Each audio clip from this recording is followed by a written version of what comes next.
Okay, so in this paper, I will examine a number of works by Isaac Bashevis Zinger dealing with the relationship between humans and animals.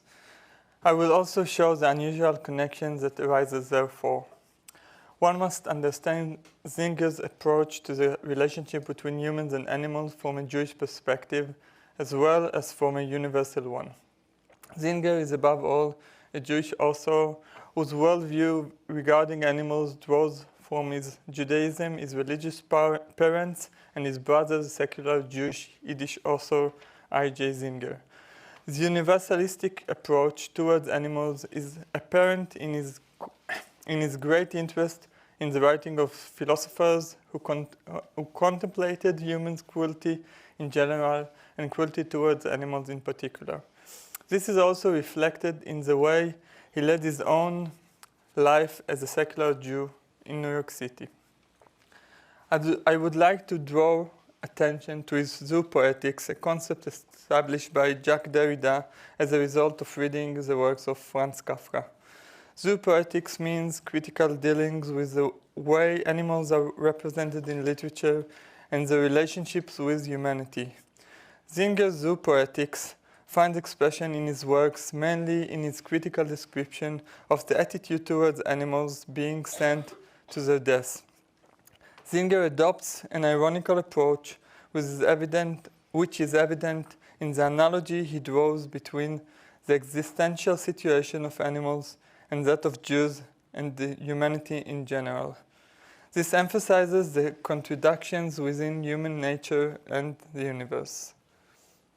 So shortly about Zinger's attitude towards animals. He was a vegetarian. On a number of occasions, he declared that vegetarianism was his faith. In the opinion of Chiao, this was related to Zinger's understanding of the evil in history and nature. And it served his basic moral code and modified the Judaism that he sought to offer his readers. Savas pointed out that Zinger's public declarations in favor of vegetarianism embarrassed critics, many of whom ignored the topic and rejected interpretations that touched upon it when reviewing his works. I would add to this the rejection of the wider topic, that of humans and animals.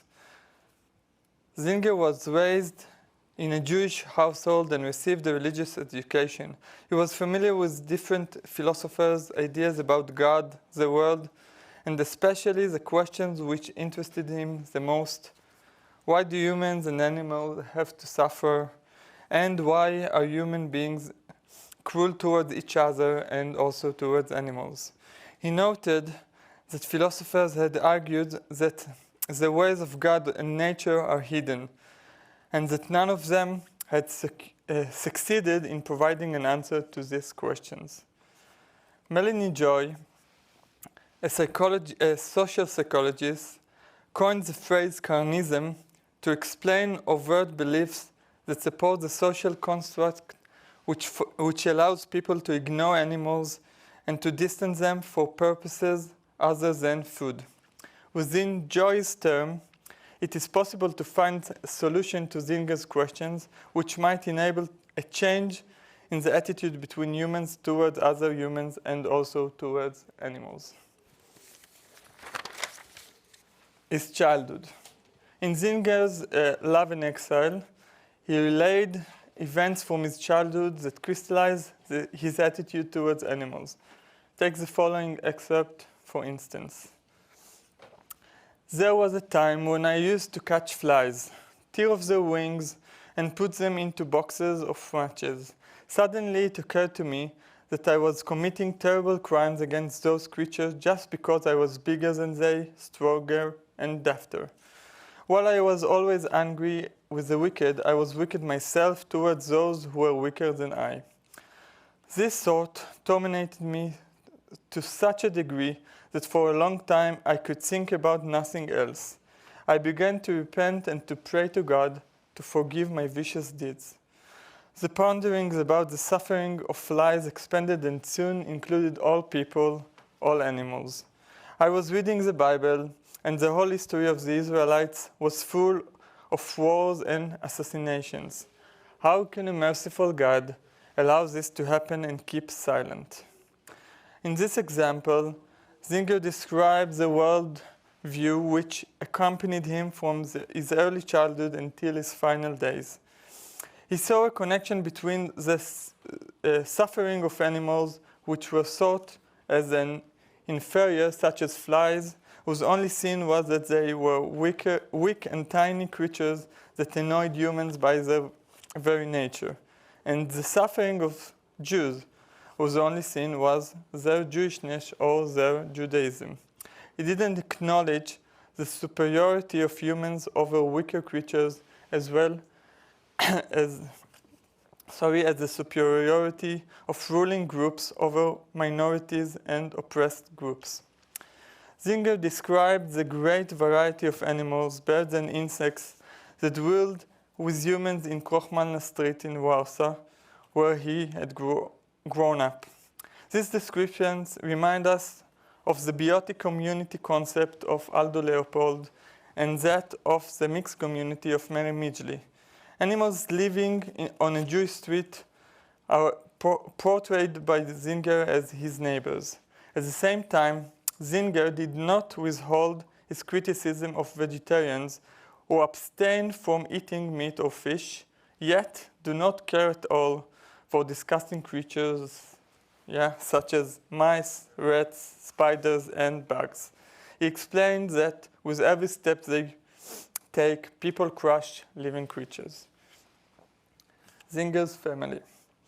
Zinger's Hasidic father was compassionate towards animals, even pigs, and even adopted a stray dog. His mother thought and acted differently. In the opinion of Florence Norville, during the time that Zinger stayed in Bilgorai in the years of 1917 till 1922, he crystallized what he termed as his ethics of protest. Zinger was horrified at the way his mother killed a fish. He could not accept her explanation that the bodies of fish eaten on Sabbath dinner, Friday evening, were sinful Jewish souls that had been reborn. In contrast to his mother, Zinger described his brother as someone who gave reliable answers to his questions and influenced him greatly in this matter. Zinger asked, where did nature acquire its powers? Such existential questions bothered him, and his brother was an important source of information in providing answers. In the eyes of Israel Yehoshua, existence was nature, and nature was pilatus. However, even his brother's explanation did not satisfy the young Zinger. Is Judaism. Zinger's attitude toward Judaism is complex, yet it undoubtedly influenced his writing.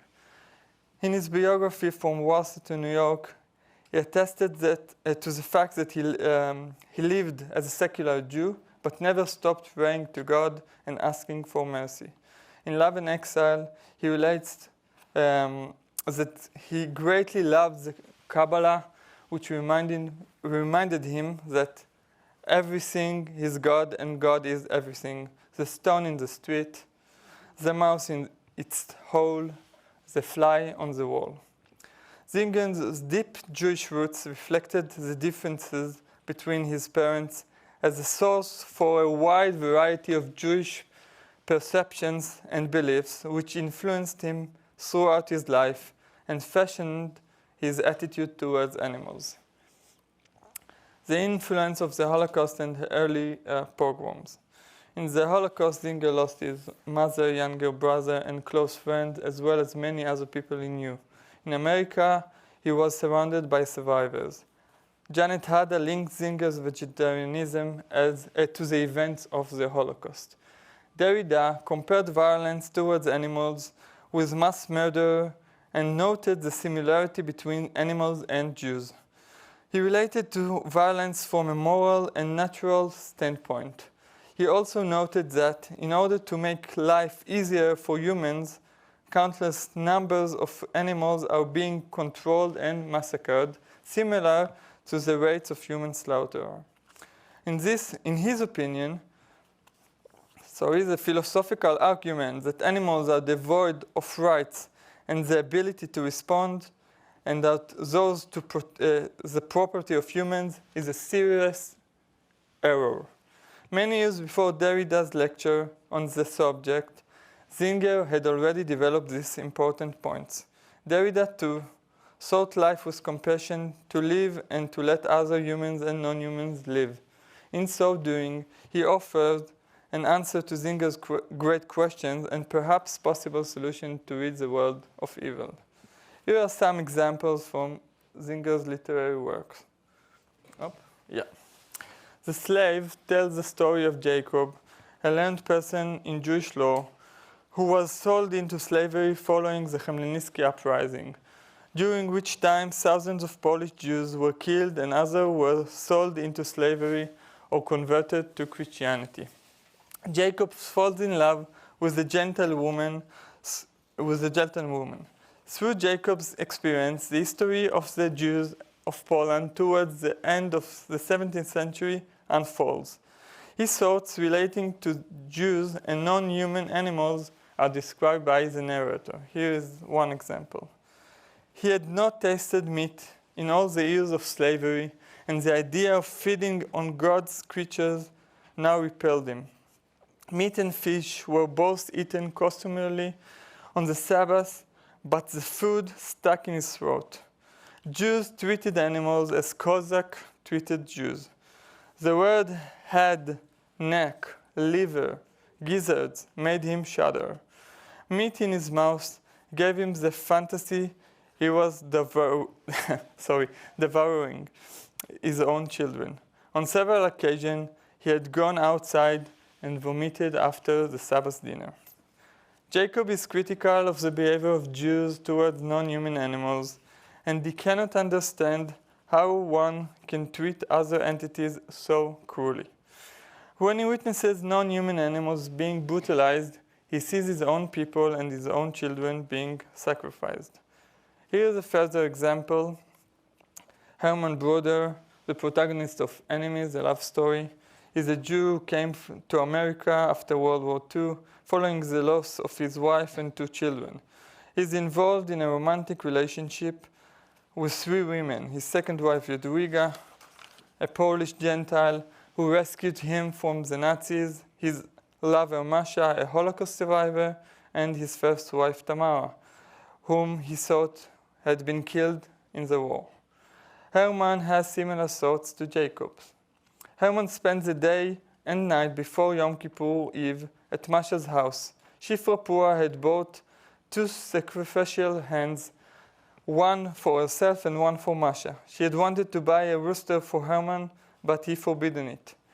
For some time now, he had been thinking of becoming a vegetarian.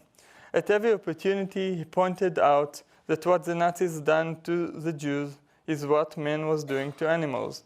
How could a fall be used to redeem the sins of a human being? Why should a compassionate God accept just such a sacrifice? Herman criticism refers to the solution after the Holocaust, especially regarding the Kaparot atonement for costume, which is still practiced by some during the so-called days of awe that fall between the Jewish New Year and Yom Kippur, Day of Atonement.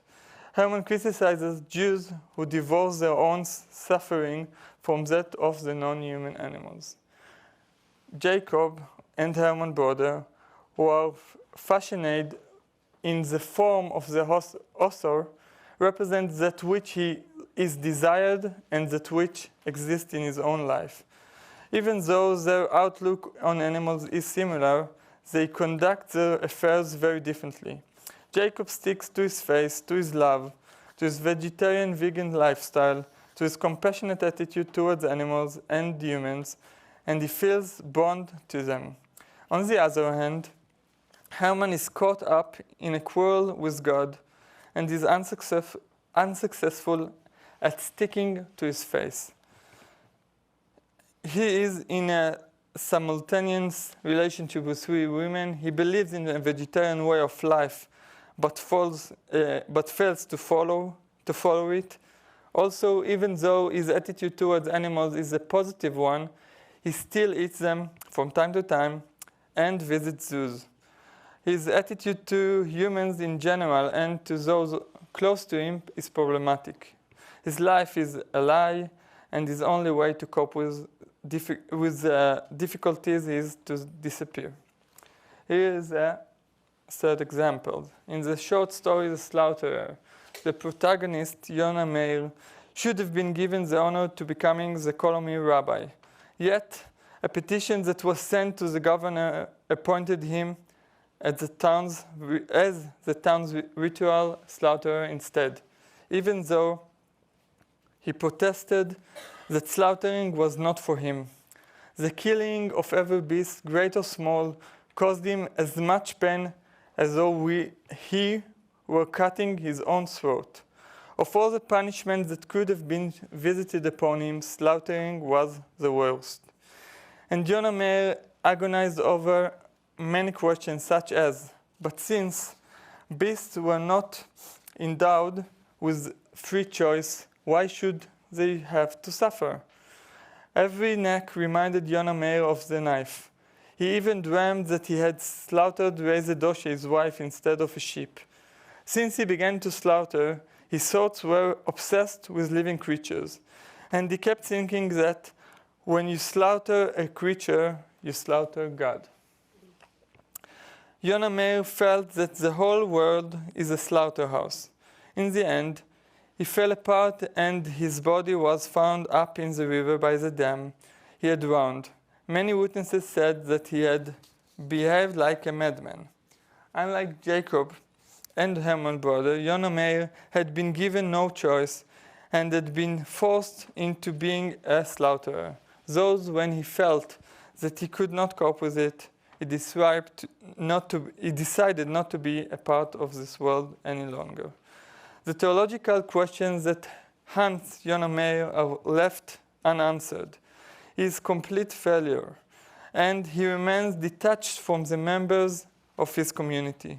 He is continuously on the losing end, and animals remain on the fringes of his awareness. Nonetheless, it is possible that zingers wished to convey the character of Yonah Meir, his worldview, and the animals to the center of the reader's consequences.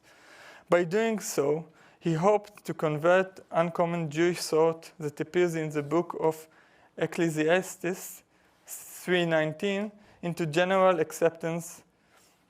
The fate of human beings is like that of the animals. The same fate awaits them both.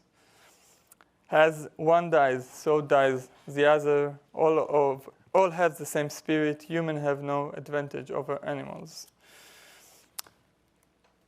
Another example, the story Pigeons takes place in the third decade of the 20th century in Warsaw, before World War II. It tells the story of Professor Władysław Eibschutz, I hope that I'm pronouncing it correctly, who not only has to deal with the death of his wife, but also must resign from the university because of growing anti-Semitism among his students and his city. After the loss of his wife, Professor Eibschutz is left only with his books and his birds. He was a collector of birds' cages, and he raised parrots, canaries, and parakeets. He always made sure to leave the gates to the cages open so that the birds could fly about freely, like Zingers himself did in his own apartment. His maid Tekla complained that she was not able to clean up after them. To this, professor replied that everything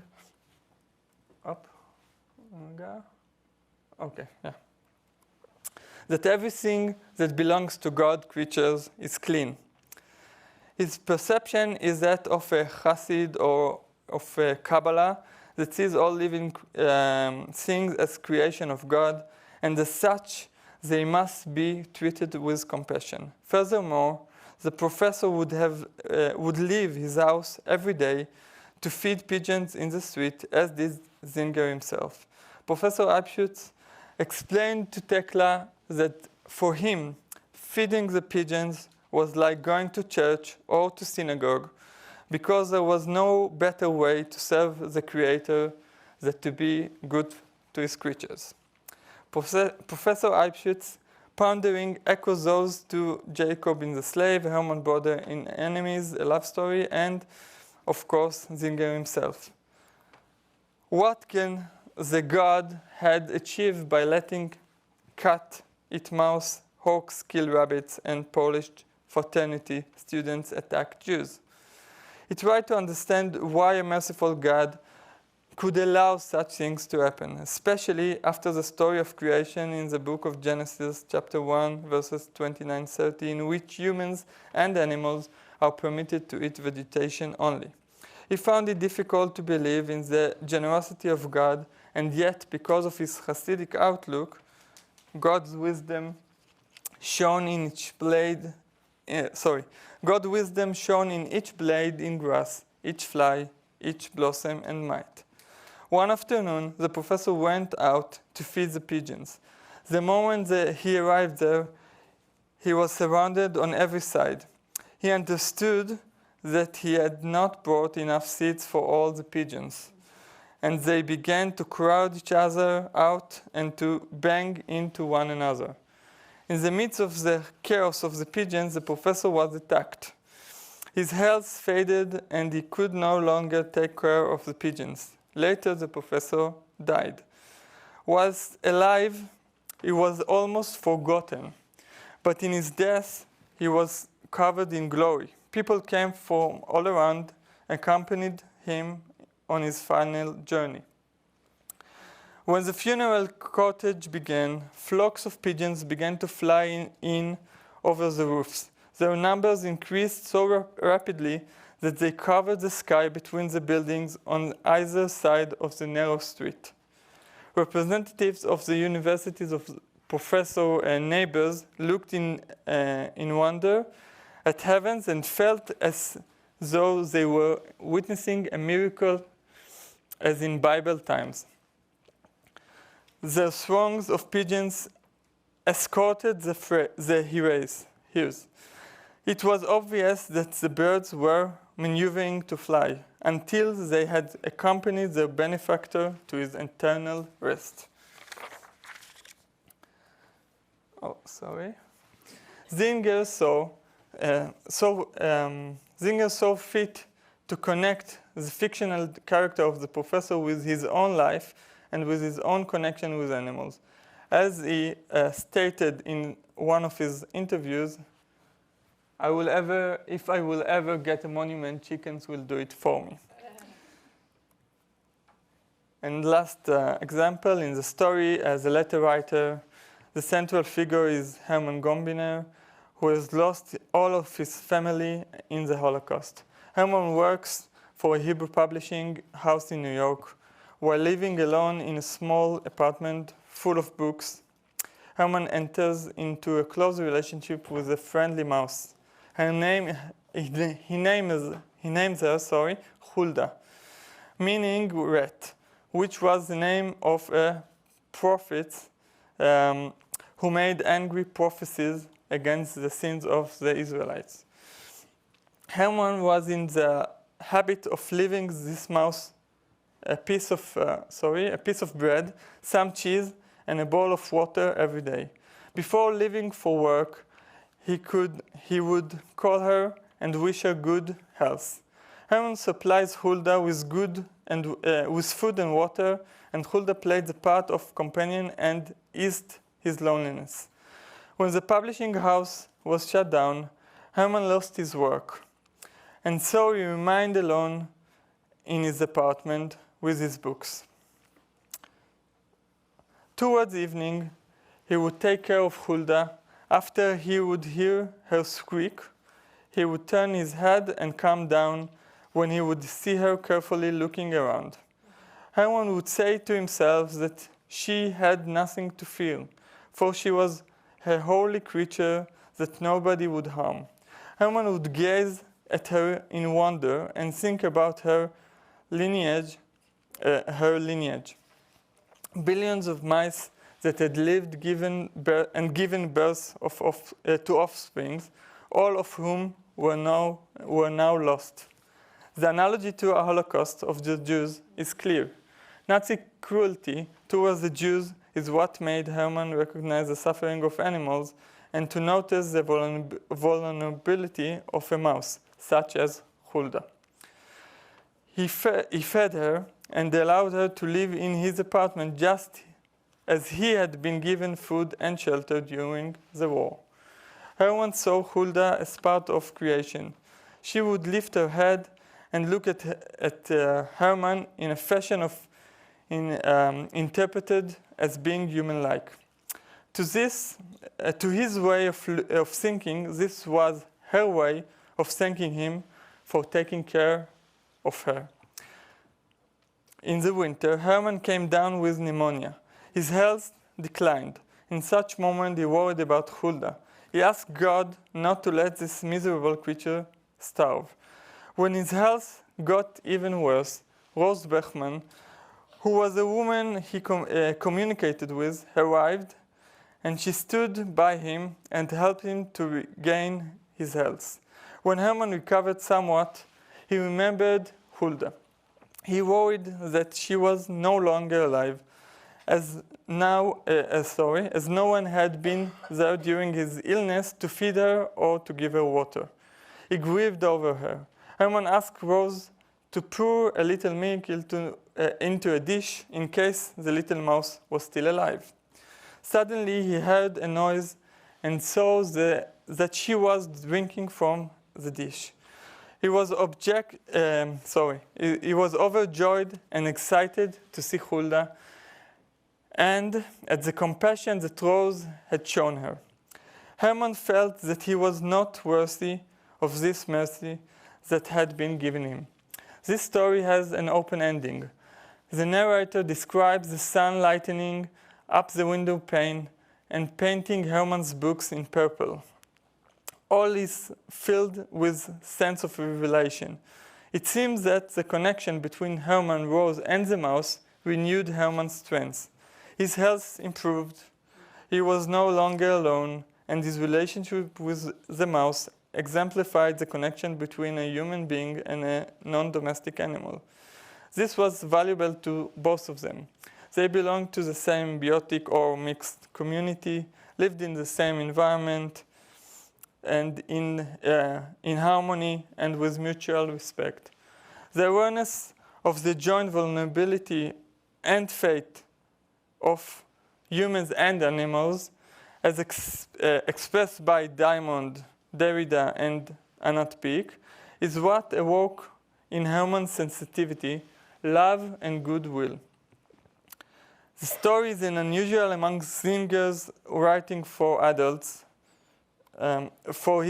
despite the relationship that is woven between a human protagonist and non-human protagonist, a mouse. It ends on an optimistic note and exemplifies the desire of human-animal interaction which benefits it all. So to sum up, Zinger may be described as the most outspoken and important literary advocate in modern Jewish literature for the equal treatment of animals. He develops an original theology combining Judaism, vegetarianism, and ecology. He became the mouthpiece of organizations promoting animal rights all over the world. His own attitude towards animals and that of his protagonists offer a unique approach that sees all creatures as possessing a soul. Therefore, no person has the right to cause them any harm. This approach stems from a Jewish sensitivity towards vulnerability and existential threats, the sources of which he rooted in Jewish faith and in Jewish history, awash as it with persecutions and pogroms which reached their height during the Holocaust. Thank you very much.